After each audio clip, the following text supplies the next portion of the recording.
Welcome to Peace, Love, and Pollinators, the podcast that's anything but your typical gardening show. We're here to transform how you see your backyard, balcony, or local park by uncovering the powerful connections between you, your plants, and the planet. From pollinator-friendly gardening hacks to creating green spaces that fight climate change, we explore more than just what to plant. We dig into why it matters. You are listening to Peace, Love, and Pollinators. Welcome everybody to Peace, Love, and Pollinators. I am very excited about today's guest. She is a longtime friend of mine, Marie Chieppo. For over 28 years, Marie has been an ecological landscape designer, working with nature to create beautiful landscapes. In 2019, she researched and authored a report for the Association of Professional Landscape Designers Sustainability Committee entitled Plastic Pots in the Green Industry: Production, Use, Disposal, and Environmental Impacts. The realization that 98% of plastic containers did not get recycled set her on a path to look for solutions. Since 2024, Marie has been the lead for the Alternative Materials Division of the Horticulture Research Institute Plastic Task Force. Marie, welcome, and I am very excited to discuss this topic today. I am too. Thank you for having me. Of course, we're just going to jump right into it because we have to address the elephant in the room, and that's exactly what this is. The elephant in the room is the plastic pots, otherwise known as the black eye on the green industry, that nobody really talks about until now, until you really started your work. So can you just tell us a little bit more about the use of plastic in the nursery industry, the nursery trade, and like how it's used, how it's recycled, what is the history, and do get us into a little bit on how you got started on this. I know it was in your bio, but like what set you off to make this your mission? Because you have definitely made the most strides of anybody I know on this topic in the industry. Well, I'll first start with plastics in the industry, where we all started with this. So when I was a child, I don't recall plastic pots being around my house when my mother bought plants. I'm not that old, but long ago, it used to be that plants were purchased and instead of put into a plastic container, they were usually put into a steel container or a coffee can. They were burlapped, they were put in newspaper and so forth. And plastic became the huge thing that it is shortly after World War II. They used them in World War II quite a bit. And needless to say, when pots first came about for the nursery industry, it shot it off like a rocket because people who normally were only able to sell their plants to nearby neighborhoods or states or what have you, now had this amazing thing they could contain their plants in, that they could ship them how far they needed to. They stayed together. It was the horticultural industry's dream, basically. Mm-hmm. Yep. And it turned it into one of the fastest growing industries in modern history, the pot itself. So, obviously we rely on it to this day, incredibly. In terms of, other plastics are in all of our lives. There's plastic everywhere. In the nursery industry, it isn't just pots. It's with trays, it's with hoses, you name it. I mean, everything in our world right now has so much plastic in it. So that's sort of the history behind it. What got me started in it was I was on the sustainability committee of the Association of Professional Landscape Designers. And we had heard that a group up in Missouri had been taking plastic pots and making planks out of them. So planks that you will see on decks and so forth, sort of a mixture of materials, wood and plastic. And they were taking people's pots back once a month, people who had purchased pots, and they had a dedicated recycler they were working with, and these pots were being recycled. And they were seeing, what could be made of it. And unfortunately, they ran out of money. The grant ended, and that whole process ended. From that, we horticulturists and plants people talk a lot with each other. And we learned at the sustainability committee that they had been doing this. It was Missouri Botanical Gardens. And we began to ask ourselves, so why do all these people have all these pots? So why do they have them to bring back? Why do they have them to return? And better yet, what's even happening with them? Why, I know I have a ton in my shed. I know many people have tons in their sheds. So I was asked to, I have a background in science, I have a background in research, and I was asked to contract out and write this paper, look into it. Well, I mean, it is huge. I mean, being a fellow ecological landscape designer, and that's exactly how we met at the Ecological Landscape Alliance, surrounded by people who are trying to create habitat, trying to better the earth and better the landscapes in a sensible, mindful way. But, having a business for over 20 years, especially once I read your article, I became acutely aware of just how many thousands of pots that I went through every year. Not even, it's just crazy. Like every year, about 1,000 pots. And oftentimes I actually thought because I would bring them back to the nursery. When I first started, there wasn't that option. Yep. And everything just went into the trash. Yep. Then some of the larger nurseries around here in Massachusetts said they were recycling them. So I started separating my pots and doing all of that and went on with that. Thought I was doing the right thing for the majority of my career. Yes. Then found out, as I did kind of a deep dive into recycling, that probably wasn't the case at all. That I was probably spending, a half hour, 45 minutes separating a week's worth of pots into these separate dumpsters. And then it was for naught, that they were all just getting dumped anyway. Yes. Yep. But it is something, as a landscape professional or just a homeowner, like you're going and you're so focused on the plant, you're not thinking about what that is in.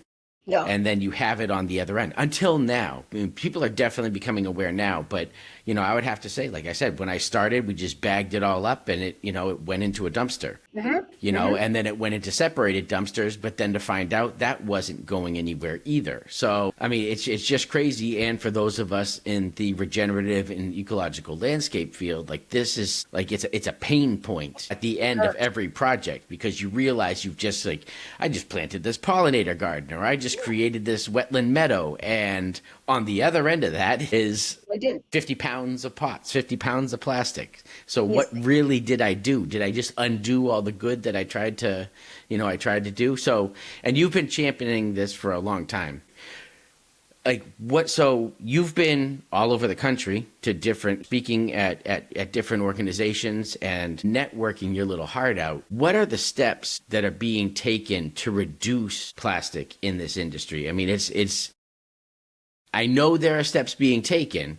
It's obviously not a top priority, but it is to some people. So what are the steps the steps that different companies are taking, or what are the steps that the industry is taking? Because you're on a plastic task force. So obviously we've come a long way since you started this. So why don't you just tell us a little bit about that? So just to back up a little bit, the plastic task force was started because I went to a MANS meeting and I was talking to Wayne Mezet about the pots, and he introduced me to one of the people who's at HRI, and we got talking, and his eyes bulged when I told him what was going on, and he and other people at HRI decided they really needed to look into this, and I'm very grateful for that. What's happening is complicated, I would say. So to begin with, for years, there's a company called HC Companies that has been working on alternative materials for pots. I would say probably the most hopeful ones back then. So they were fiber-based pots. And, they did a good job, but completely across, I would say it was not the best outcome for people. I know that you folks had trialed some, and many other people I know have trialed them. Now we're going back 2 and 3 years, and some of the issues were loss of evaporation like crazy, fungal issues at the bottom because water just sat in them and so forth. So, but to get back to what's been happening, so they sort of were the first group, if you will, the first company to look into this, and to their credit, they came out with this product that in many circumstances is very usable. And then what happened was other people started looking into it. Like, what are other materials we could consider looking into? So bioplastic is another material that I think has the greatest hope for the future. But there are trials happening right now with a particular investigator at a university, and the outcomes should be coming out relatively soon. They're testing every pot you can possibly imagine, seeing what the outcome is with a particular plant. But we're making progress, but I think what really is going to be what pushes us over that bridge, unfortunately, are regulations that are taking place. And that's a whole other, I can get into that in a little bit, but what's pushing the growers, what's pushing the industry is the dollar sign. Yep. That's what's pushing it. No, it's absolutely true, and I can certainly touch on that in that you can't in many ways. Let's just say in organic foods or whatever, you can really vote with your dollars. Yes, but you can't necessarily go to a nursery. Like the options aren't there. Like if the options were there, then everybody could certainly buy out of that pot. But you don't really have much of another option. I have found in the industry that more short-term, residential compostable pots like the moo pots and everything else, like there are pots made of animal waste and the like. They're great for like seed starting. They're great for like, if you need something to last for like a month. The issue when it comes to the nursery industry is you need that to last for like at least a year. absolutely. From the time you put that seedling in, let's just say in February, that has to make it all the way until September. You can't have those pots fall apart. So it's really the longevity in the nursery industry that I have found kind of hangs everybody up.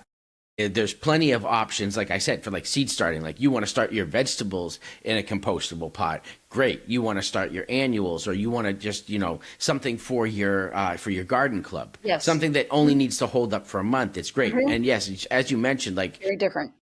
at Weston Nurseries, for the past couple years, about 2 years ago, we did like a 2-year trial, and we got like everything we could get our hands on. Yes. We got the fiber pots, we got the moo pots, we got, the pots are made from recycled bags. We got, we brought everything in and just trialed it out, and everything had its pros and cons. Sure. I absolutely loved the fiber pots, but they seem to dry out a lot in the middle. The evapotranspiration, when you're trying to grow out, and these are in the blazing sun all day long, like you're losing moisture like crazy. Yes. And that's not great for a healthy, for like a starting plant. Right. I am not knocking the industry whatsoever, but I personally have a thing, about say like taking the recycled plastic and making like the grow bags. I think that's a great idea. And yes, you're recycling the plastic and giving it that life. But just like when you buy like a sweatshirt or a fleece jacket made from recycled plastic bottles, you're not necessarily doing the greatest thing. You're just kicking it down the road, because then once you're done with that fleece jacket, where does it go? It has to go in the trash. It can't be recycled again.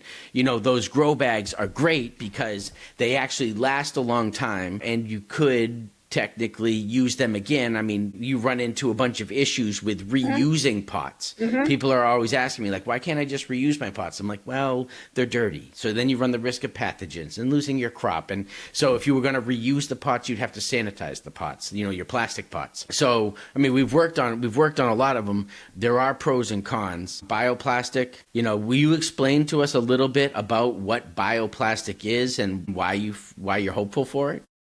Yeah, and then I want to explain to folks why these pots are not getting recycled, what the problem is with them. Sure. Bioplastic is a cellulose-based material. So it's made out of something that was made of carbon, right? And it's usually a starch. So a lot of the materials that they're using come from corn, soy, and so forth. So the majority of the pot is composed of something that is not plastic. You do have some materials in there, and they're working on getting this or improving this material, but there are some materials in there, adhesives and so forth, that aren't completely perfect, right? But they feel like plastic. They have a great, sidewall. They maintain their integrity for a very long period of time. You wouldn't even know it wasn't plastic, quite frankly. You wouldn't. And the benefit of them is that they can go into the trash. So, again, we don't want to be throwing, as many things as we possibly need to into the trash. But this is better than something that's 100% virgin oil. It's that. So I sort of look at it as gradients of good. You have this, you have this, you have this. Yep. So the bioplastic to me is the most attractive. It can be, material, it can be labeled just like plastic can. I mean, it also fits on the current machinery that a lot of these nurseries have. Is there any plastic in bioplastic at all? Is it like cellulose mixed with plastic, or is it just, say, like a plant-based plastic pot? It's a plant-based plastic pot. Okay. It's a plant-based plastic pot. Or plastic. Like pot, yes. So I know that they're improving on that. So the biggest company, or I would say the one that I respect the most, is, again, HC companies. I don't have any investment in these people at all. I just so happen to work with them and know the integrity of their work. They produce a beautiful product, and it's something that it is what you see. You're not getting something what they're saying, well, it has this much cellulose in it, but by the way, it has like 10%, plastic that we're not taking. And just quickly, I think one thing that confuses a lot of people are these compostable pots.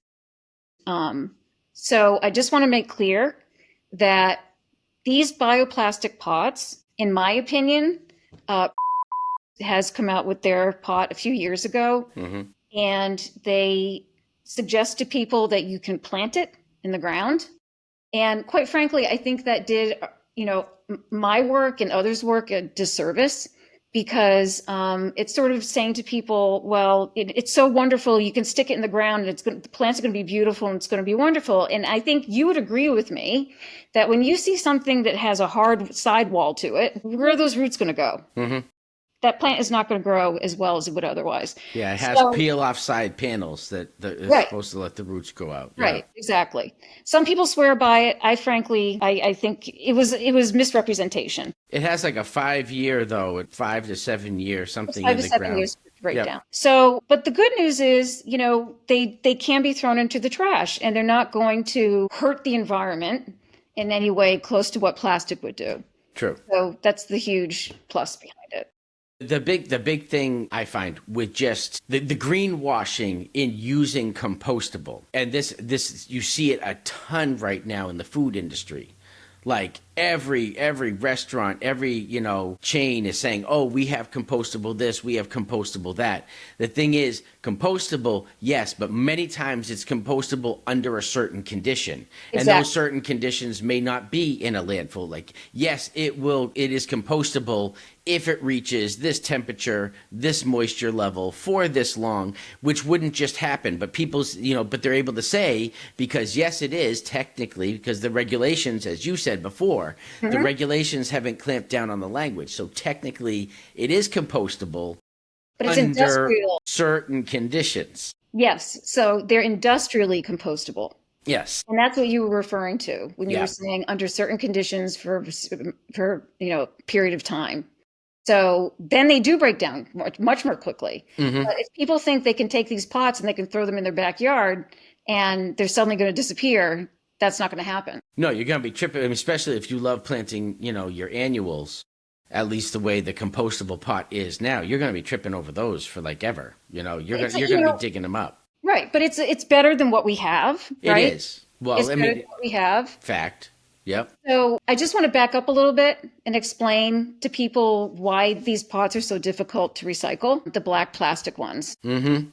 So when I first started this journey, as you refer to it, and it's been a journey. It's been a journey. Yes. I've been to the recycling facilities up in Michigan of East Jordan Plastics. So I've dug pretty deeply into this. And it turns out that black plastic cannot be recycled. The optical readers at recycling facilities cannot detect the black. So that's one reason. Okay. So a lot of times when you have even black plastic spatulas, you name it, it's not going to go where you think it's going.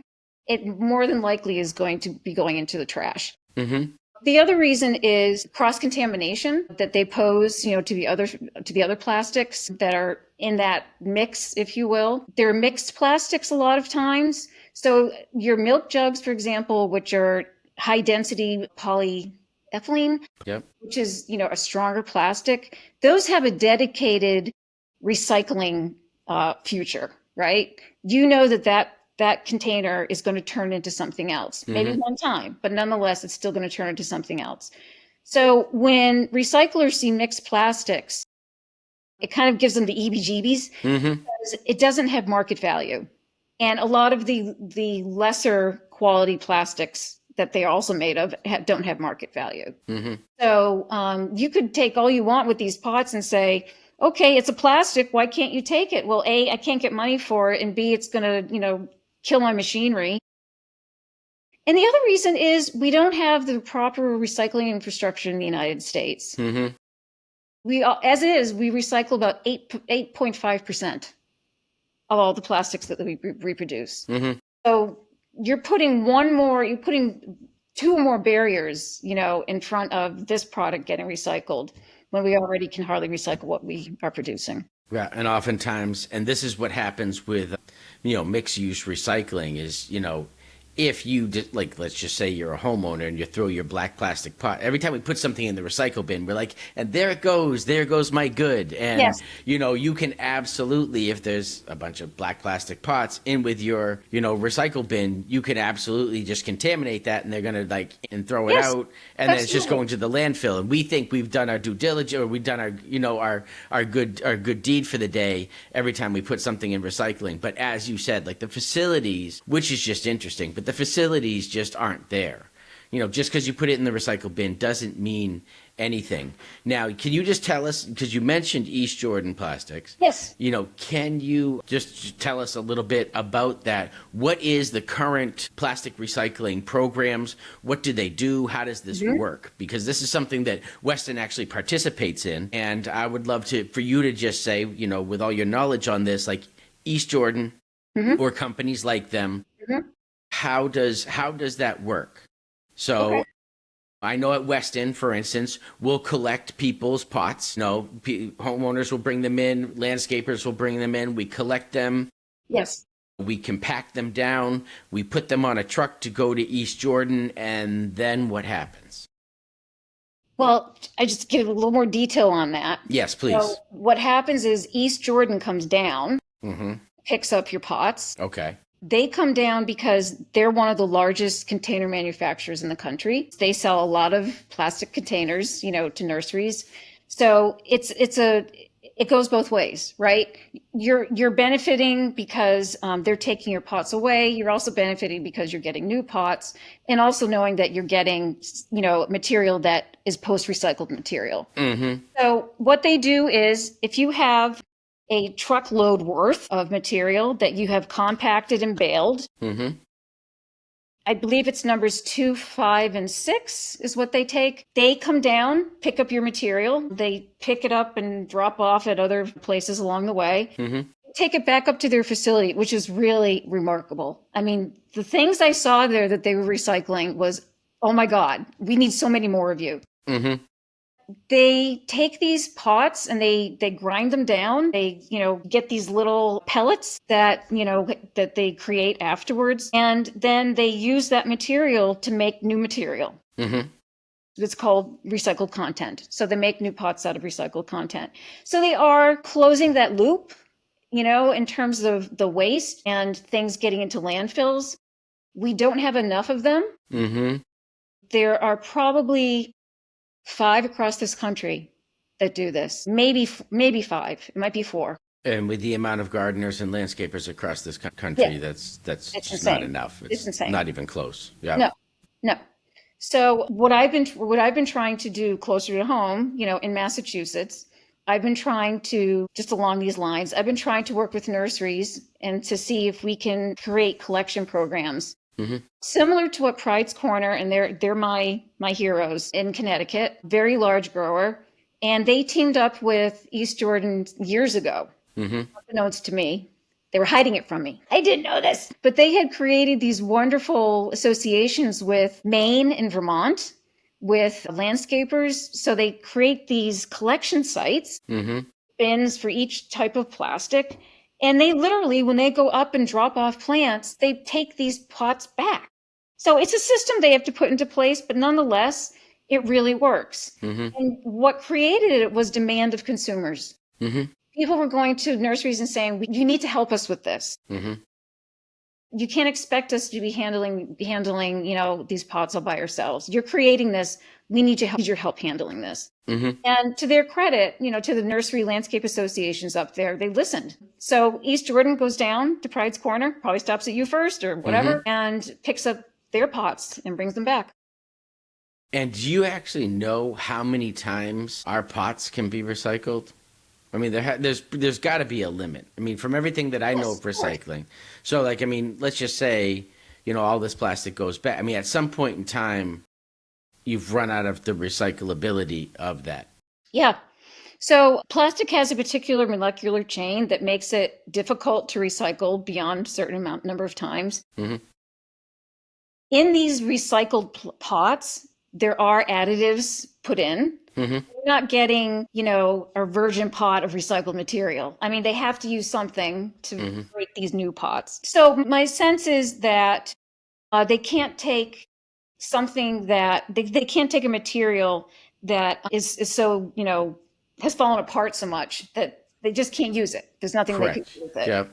So, and that's why I am trying really hard to work on this. I feel like we need to slow down the production of plastic. I don't feel like we should be just answering how do we handle it once we have it. And that's where these extended producer responsibility laws are coming into play across the country. Absolutely. And it's something you've known me for a long time, but anybody who's ever heard me speak or anything else knows that, I certainly, microplastics especially, is something that I have a big problem with. Yes. So you mentioned it a little bit, but let's just kind of go into it. So, oftentimes, when I'm speaking, and I'll even said it on here, the most dangerous phrase in the English language is, "This is the way we've always done it." And currently, it's absolutely true, by trialing all those other pots. Plastic, one of the reasons we can't get rid of our plastic habit is because it is the cheapest way. It is the cheapest way to bottle and any kind of container something. Yes. It is just such an inexpensive material. Yes. So it's hard then to change an entire industry, like you said, without those regulations. So what needs to happen for that change? Is it the regulations? Is it regulations and people voting with their dollars? What needs to happen for us to help change this industry? What needs to happen for us to limit our plastic manufacturing or our plastic habit? It's going to be a combination of regulations and demand from consumers. And I always say to people, use your mouths. Share with nurseries, share with people what you wish would happen. And they've done studies where, people are at a nursery and they have the option of choosing fiber versus plastic. 9 times out of 10, people are choosing fiber. But the plant looks exactly the same. There's nothing different about it. The cost is the same. It's a mock-up, but nonetheless, we're looking into people's behaviors. What do they prefer? And so I think people immediately want to do good things for the environment. And I think in our heart of hearts, we look at something in our gut, it says, oh, fiber must be better than plastic, right? I mean, to us, it's a natural material. So, I always say to people, share, ask your nursery what they're doing with their pots. The regulatory piece sped up really fast. So I remember a couple of years ago, I spoke at Cultivate with Tom Martin and other people from, big industries or big growers. And at the time, Tom Martin said to me, he said, oh, I'll give it a couple of years and this is going to hit. No, he said 3 years, 3 years. And people are going to start noticing pressures coming in. It was a year. It was a year. Okay.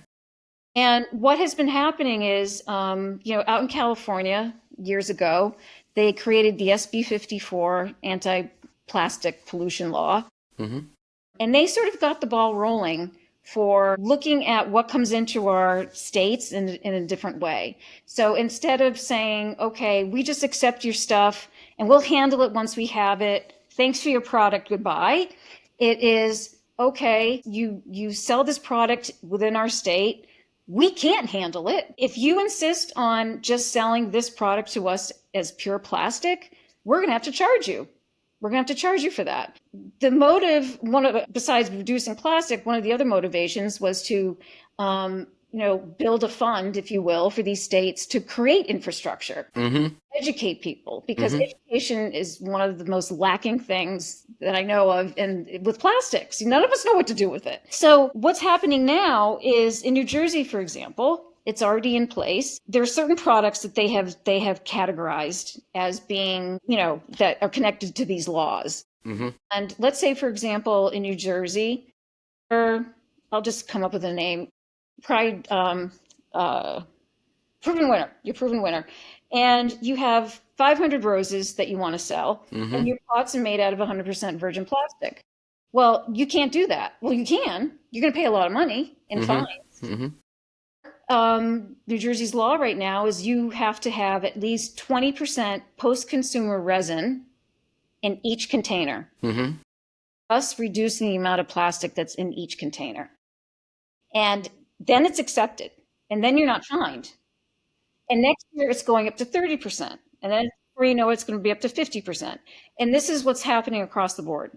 This is what's going to be happening. It's certainly a journey, but we're getting somewhere. Yes. Absolutely. I mean, it's hard to change an entire industry, but I think that's a great method. Like, if you're unwilling to change your ways, then go ahead, but it's going to cost you more to sell in our state. Yes. Or all you have to do is just kind of change your base practices. Yes. Incrementally over the course of time. We're not asking you to do it all at once. Just change it incrementally, and you're welcome. And that, I think that's one of the best ways to do this. It doesn't eliminate the issue, but it curbs the damage, I guess, or the impact. Yeah. And there were bumps, of course, like anything, like any big change, there are bumps. So one of the concerns now is there's sufficient amount of post-consumer resin for these companies to be using in manufacturing their pots. That's something for us to see in time. We're going to be able to tell what the truth is behind that. And I think I'm a person who likes to think that people are thinking something a certain way. Not necessarily they're doing it, but I like to think they are. People are planning and thinking, okay, I have a recycling company. I can sell this stuff to proven winners, and they can use my plastic to make their other pots. I mean, yay! It's a win-win for everybody. And in doing so, you're slowing down the production of the amount of plastic that's being used in making those containers. But also, in addition, I have a friend who has just received a patent for a material that is marine and soil biodegradable. So he invented them initially, this material, to be used for string trimmers, strings that you use. Yeah.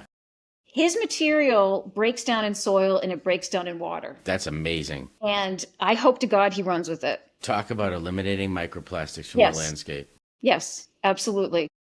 And not to scare your audience, okay, but I can't help but think that vegetable growers are going to hate me for this, but I can't help but think that all these cells and packs that we were buying our vegetables in, some degradation must have taken place, since they were grown in there. And we're exposed to so much plastic every day as it is anyway. But still, my concern is how much of that microplastic or nanoplastic is getting into that soil where, you're going to be eating those vegetables. No, I mean, it was a study just came out that was saying that the average adult has about a tablespoon of microplastic in their brain.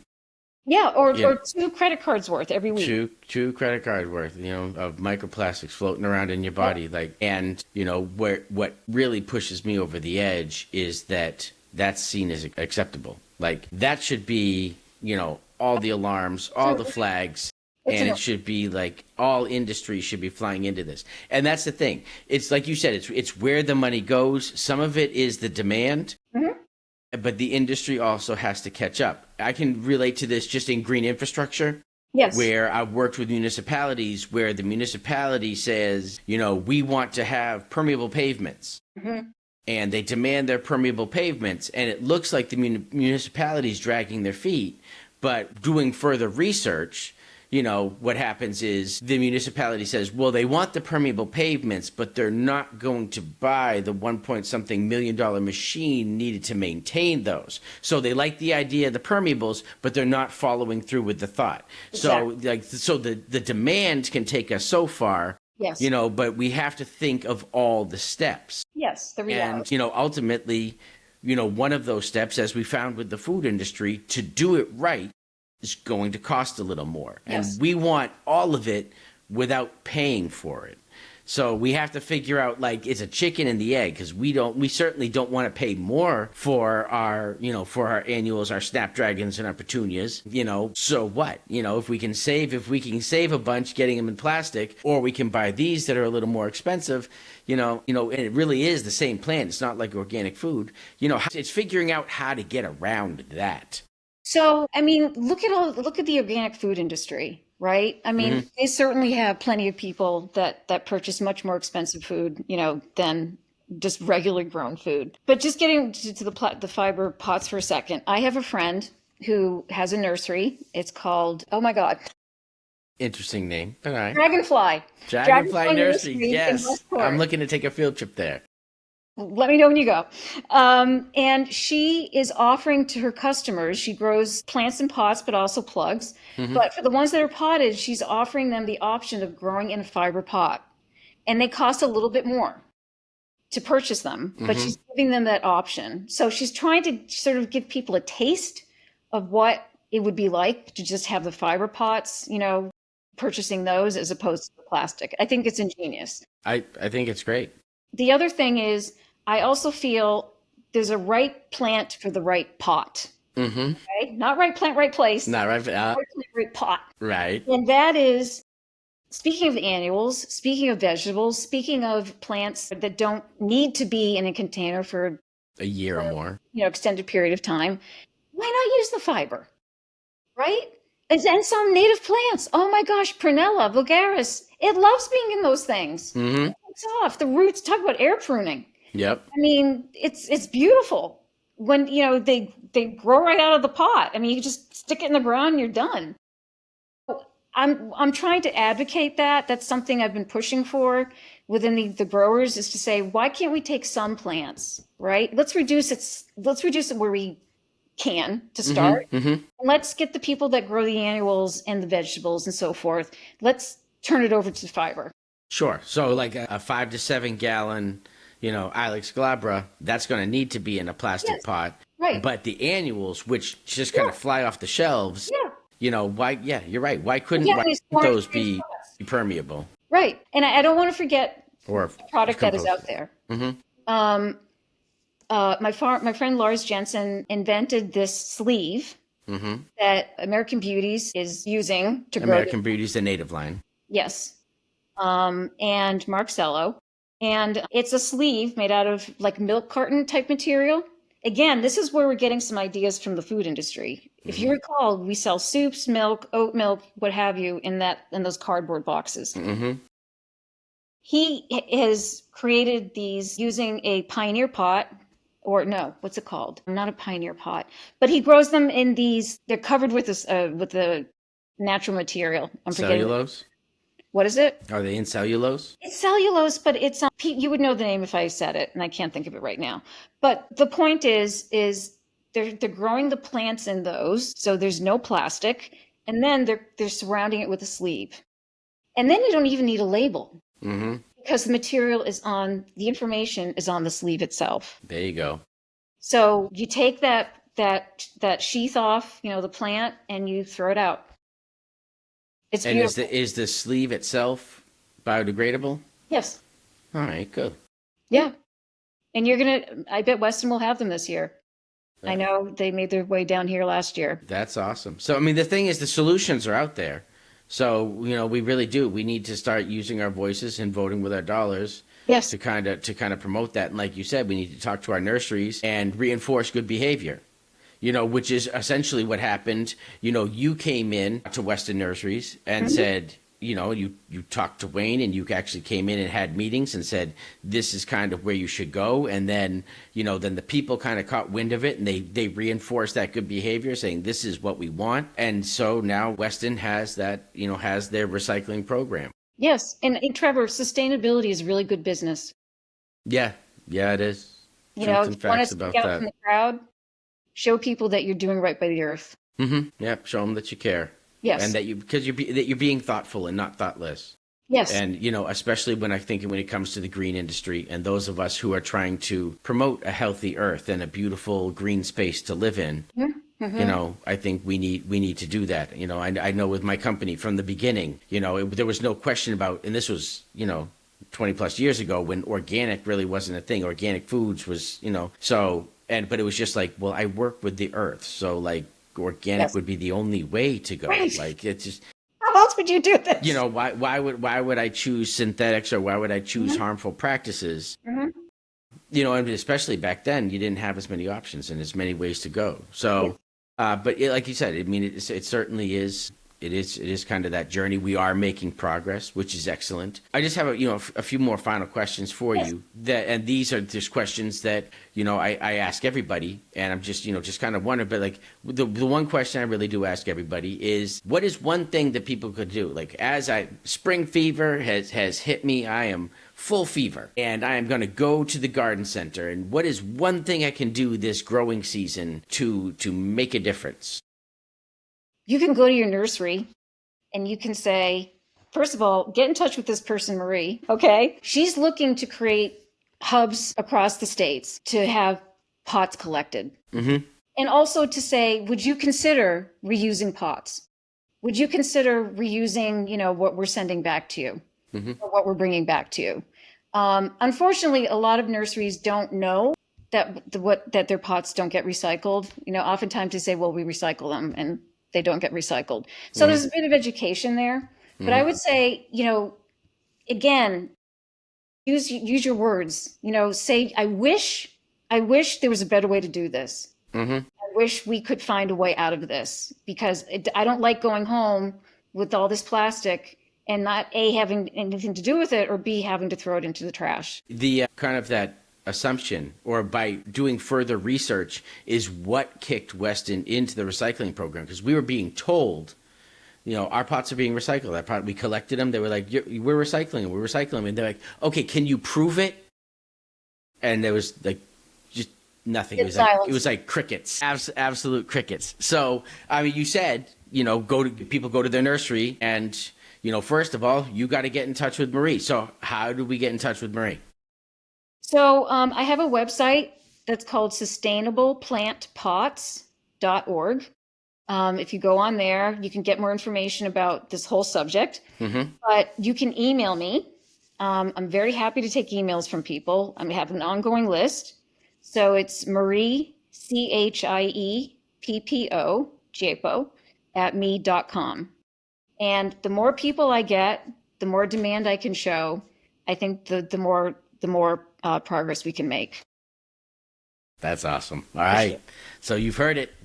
Go to your garden center and start the movement. Be a part of the movement. Let's make it happen. Absolutely. It's time to take action. And as you said, we've done enough of this is the way it is. With native plants too. We can't not plant native plants. We're running out of time. We need to do this. And the same thing with the plastic. You can't possibly. It would take 70 years for us to recycle what we've already produced in this country. Yeah.